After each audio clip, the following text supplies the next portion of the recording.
مالک یوم الدین، وہ بدلے کے دن کا مالک ہے۔ ایاک نعبد و ایاک نستعین، ہم تیری ہی عبادت کرتے ہیں اور تجھی سے مدد چاہتے ہیں۔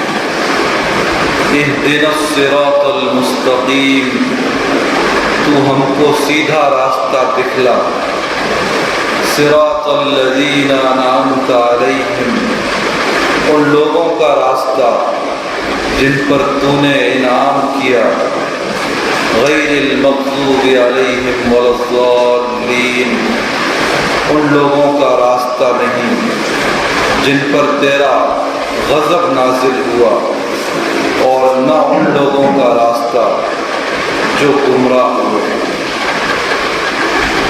مالک یوم الدین، جو بدلے کے دن کا مالک ہے۔ اللہ تعالیٰ کی صفات کا ذکر چل رہا ہے۔ اللہ تعالیٰ کی ایک صفت اور اس کی شان یہ ہے کہ وہ روز جزا کا مالک ہے، یعنی قیامت کے دن کا مالک ہے۔ ایک ہوتا ہے مالک، ایک ہوتا ہے حاکم اور قاضی۔ ان دونوں میں بڑا فرق ہے۔ حاکم اور قاضی کے پاس کتنے ہی زیادہ اختیارات کیوں نہ ہوں، پھر بھی حاکم اور قاضی کے اختیارات کی ایک حد ہوتی ہے، وہ اپنی اس حد سے آگے نہیں بڑھ سکتے، اور ہر مجرم کو اسلامی قوانین کے مطابق وہ سزا دینے پر مجبور بھی ہوتے ہیں۔ لیکن اس آیت میں اللہ تعالیٰ کی صفت کو بیان کرتے ہوئے مالک کہا گیا۔ مالک جو ہوتا ہے وہ تمام تر اختیارات کا مالک ہوتا ہے۔ وہ چاہے تو مجرم کو بھی معاف کر دے۔ اس لیے اس آیت میں مالک کا لفظ استعمال فرما کر یہ بتلا دیا گیا، یہ جتلا دیا گیا کہ قیامت کے روز اللہ تعالیٰ جن جن کو چاہیں گے ان کی بخشش ہو جائے۔ نیک لوگوں کی، اللہ والوں کی، نماز پڑھنے والوں کی، اخلاص کے ساتھ اللہ کی عبادت کرنے والوں کی بخشش اور مغفرت تو بہرحال یقینی ہے، لیکن بظاہر جن کی زندگی گناہوں میں گزرتی ہے، اللہ تعالیٰ چاہیں گے تو ان پر بھی اپنا فضل فرما کر ان کی بھی بخشش کا فیصلہ فرما دیں گے۔ اس لیے دنیا میں آدمی کو سب کے ساتھ حسن ظن رکھنا چاہیے، کیونکہ مغفرت کا تعلق، بخشش کا تعلق، جنت میں داخلے کا تعلق یہ اللہ کی عطا سے ہے، اللہ کی نوازش سے ہے۔ ہماری سوچ، ہمارا فکر کسی انسان کے بارے میں جو مرضی فیصلہ کر لے، لیکن اللہ تعالیٰ کا فیصلہ، اللہ تعالیٰ کی عطا اور اللہ تعالیٰ کی نوازش ہماری فکر اور ہماری سوچ کے تابع ہرگز نہیں۔ اس لیے دنیا میں اللہ کے سب بندوں کے ساتھ حسن ظن رکھنا چاہیے، اور یہ یقین رکھنا چاہیے کہ نہ جانے اللہ تعالیٰ اپنے کس بندے کو اس کی کس ادا پر معاف فرما دے۔ یوم کے معنی دن کے ہیں، مالک یوم الدین، یوم کے معنی دن، اور دین کے معنی بدلہ، جزا۔ اب اس کا مطلب یہ ہوا کہ اللہ تعالیٰ قیامت کے دن کا مالک ہے، اور قیامت کے دن اللہ تعالیٰ جزا بھی دے گا اور سزا بھی دے گا۔ یعنی جو نیک لوگ ہوں گے انہیں جزا دی جائے گی، انہیں ان کے نیک اعمال کا اجر دیا جائے گا، ثواب دیا جائے گا، انہیں جنت میں داخل کیا جائے گا۔ اور اگر کوئی گنہگار ہوگا، مجرم ہوگا، تو اسے سزا دی جائے گی۔ اگرچہ اللہ معاف بھی فرما سکتے ہیں، لیکن بظاہر اپنے گناہوں کے اعتبار سے وہ سزا کا مستحق ہے، اور اللہ تعالیٰ چاہیں گے تو اسے سزا دیں گے۔